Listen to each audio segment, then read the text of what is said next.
السلام علیکم، آپ دیکھ رہے ہیں BBC اردو HD۔ نظر ڈالتے ہیں خاص خبروں پر۔ خبر شامل کرتے ہیں بہاڑی سے۔ جماعت اہل سنت کے ضلعی امیر قاری محمد یعقوب فریدی نے وفاق المدارس الاسلامیہ رضویہ کے سالانہ امتحان کے آخری روز گفتگو کرتے ہوئے کہا، سب سے افضل کام قرآن پاک پڑھنا اور پڑھانا ہے۔ دینی مدارس اسلام کے قلعے ہیں۔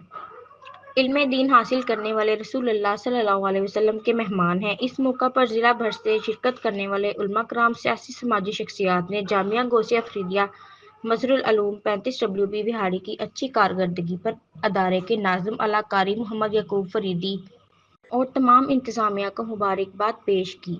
امیر جماعت اہل سنت تحصیل بہاڑی علامہ عطاء المصطفیٰ سعیدی، سید خالد محمود شاہ، سید ابرار حسین شاہ، ملک طارق محمود اعوان، ڈاکٹر محمد رمضان چودھری، نذر حسین اور چودھری غلام محی الدین، پروفیسر امان اللہ خان زمری، ماہر ریاض بہادر، علامہ الطاف سلطانی، قاری شبیر قمر فریدی، علامہ اقبال بخش فاروقی، سید جمیل شاہ، علامہ فیاض سلطانی، علامہ عبدالرشید اویسی، مفتی مہدی حسن، قاری امجد سعیدی، قاری صدیق فریدی، راجہ شوکت علی بھٹی، محمد صادق، اختر حسین شیرانی، خالد مغل سمیت معزز شخصیات نے شرکت کی اور انتظامیہ کے حوالے سے قاری محمد یعقوب فریدی کی کوششوں کی تعریف کی۔